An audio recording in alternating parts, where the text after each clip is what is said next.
So Trump supporters are reacting to his first 100 days, and you got to see what they told mainstream media. Also, Amazon is being slammed by the White House for their shocking stunt, and Scott Bessent has confirmed that tariffs could pay for tax relief. Let's hear what Trump supporters told MSNBC this morning. The White House framing this first 100 days as a smashing economic success. Shaq, the polls show otherwise. You've spoken to Trump voters there in Michigan. Where do they land?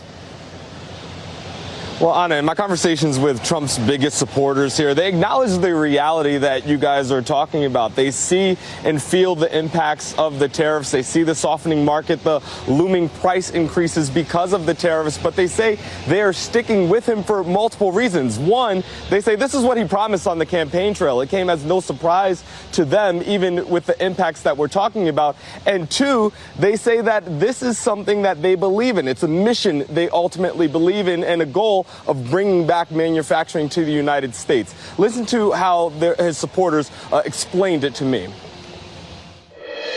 Nobody likes to pay more for anything. I don't. But in the long run, I think it's going to be good. The tariffs, they don't scare me at all. My money went down just like everybody else's. My investments in there coming right back up. It doesn't faze me a bit. I know that as a country, we owe a lot. You know, we're in a lot of debt, and if those tariffs are going to help bring back more to our economy, I'm all for it. Okay, so that was MSDNC interviewing Trump supporters, and the bottom line up front is this. On the left, you have people who are saying that President Trump's first 100 days is a disaster. He's jailing his political opponents. He's deporting American citizens. He's causing record inflation. He is crashing the economy, et cetera, et cetera. I'm sure you guys have heard that repeatedly. And then on the other side, which you're going to hear as well, is President Trump is doing exactly what he promised. He has closed the border in a way we've never seen before. Gas prices are down. Inflation is down.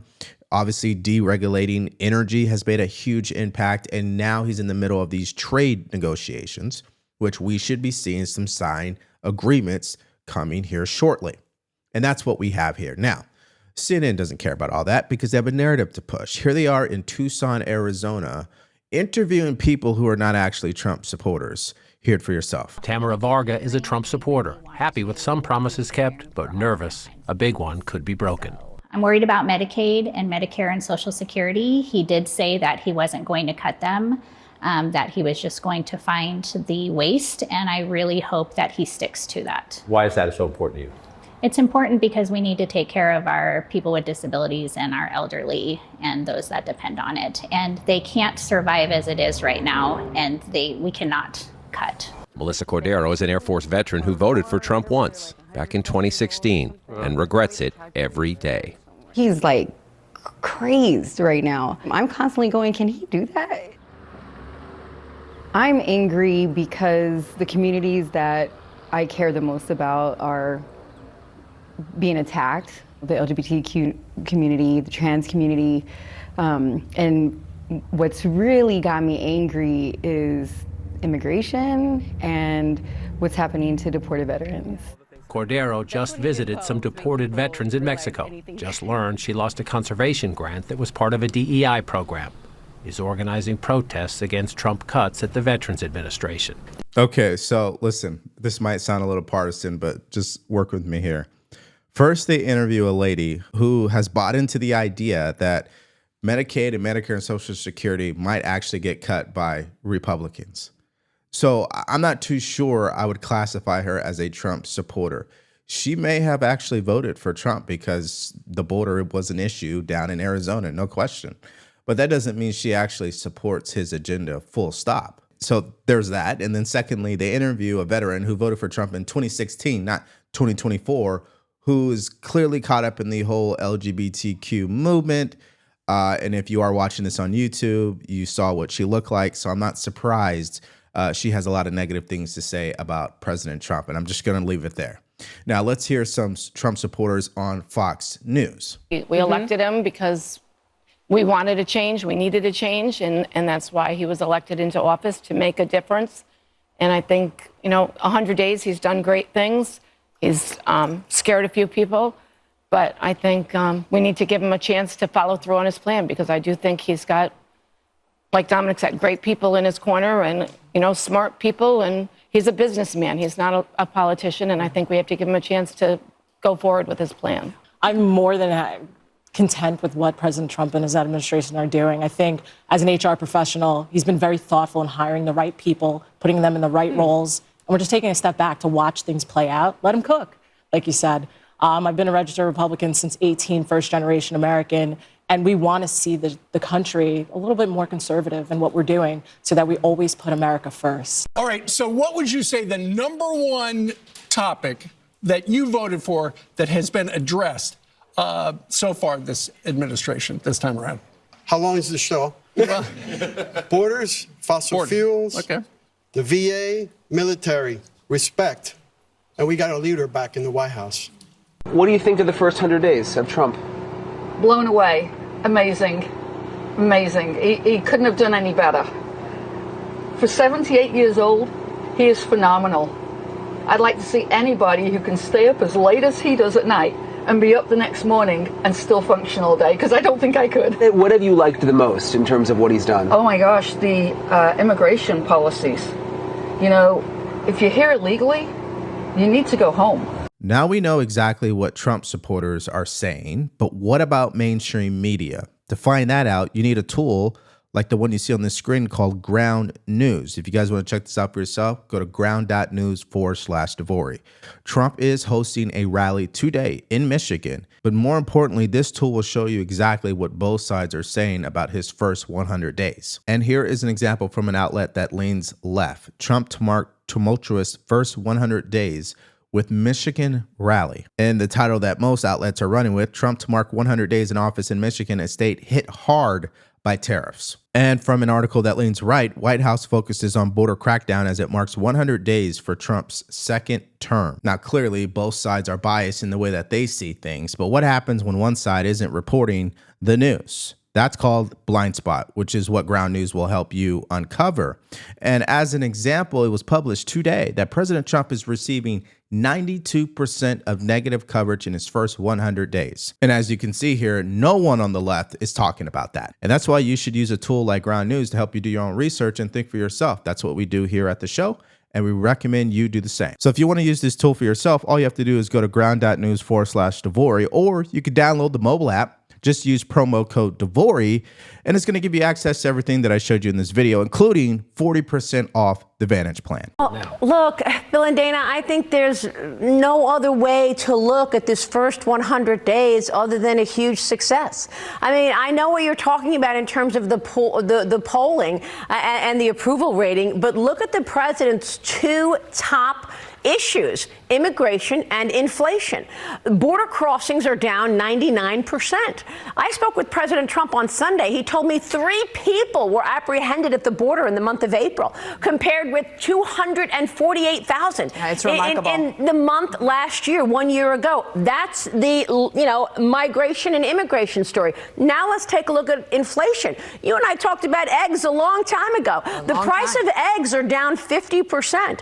Look at where mortgage rates are down. Look at oil prices are down. So when you take a look at what President Trump said that he was going to do, it is a huge success in terms of these first 100 days. And I've said it time and time again, the true success and judgment will come for President Trump during the midterms. I think that's more than enough time to give him a fair assessment of his plan, his strategy, his promises, what have been the actual impact of those promises, because the first 100 days, that just isn't enough, okay? But next year, at this same time, let's see where we are as a country, and I'm confident we're going to be in a better place. Now, earlier today, there was a lot of drama because Amazon was accused of attempting to place a tariff price notice on their website to warn customers when they are buying a product that has been impacted by tariffs. Listen to this.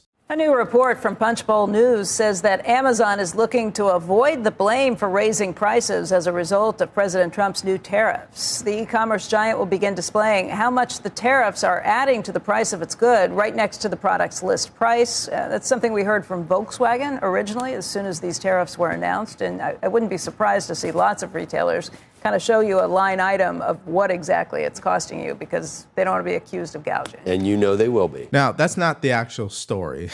The story is that the White House didn't take it very well, and they lashed out and slammed Amazon for even considering this. Listen. It was reported this morning that Amazon will soon display a little number next to the price of each product that shows how much the Trump tariffs are adding to the cost of each product. So isn't that a perfect, crystal clear demonstration that it's the American consumer and not China who is going to have to pay for these policies? I will take this since I just got off the phone with the president about Amazon's announcement. This is a hostile and political act by Amazon. Why didn't Amazon do this when the Biden administration hiked inflation to the highest level in 40 years?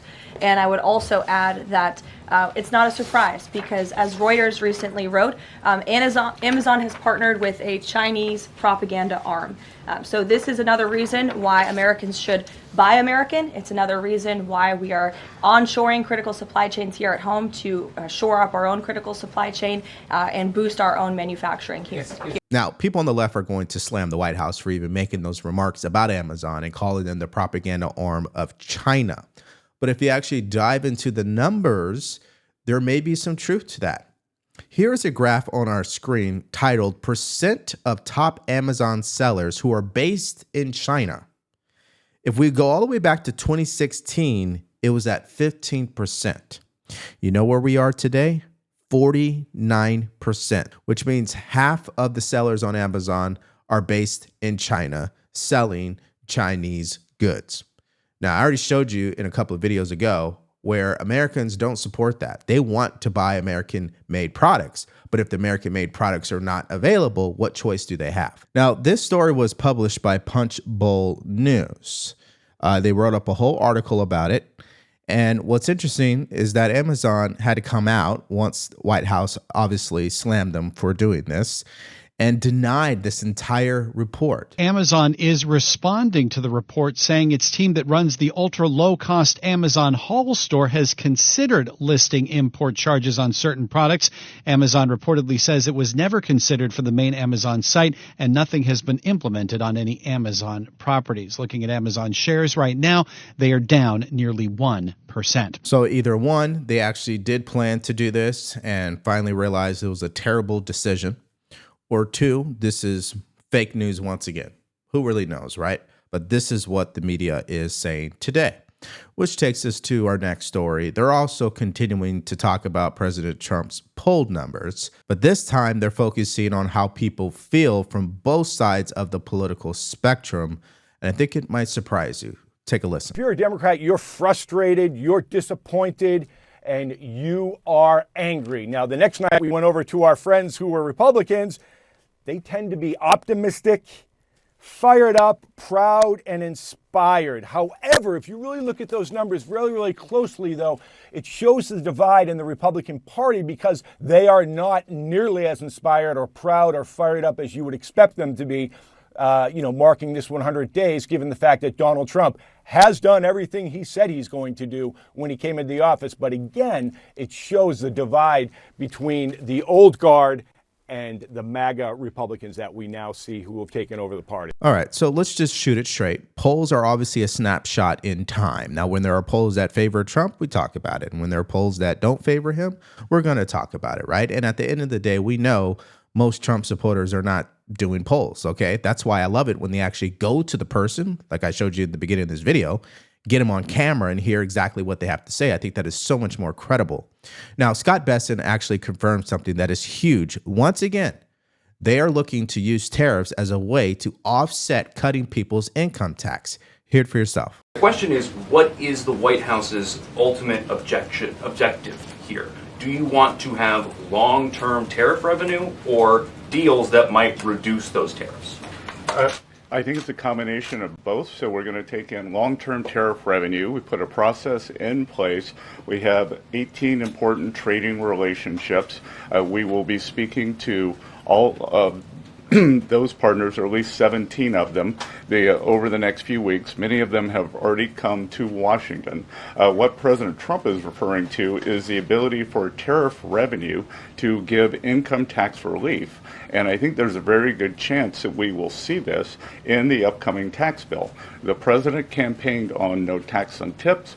no tax on Social Security, no tax on overtime, and the restoring interest deductibility for autos, for American-made autos. So tariff income could be used for tax relief on all those immediately.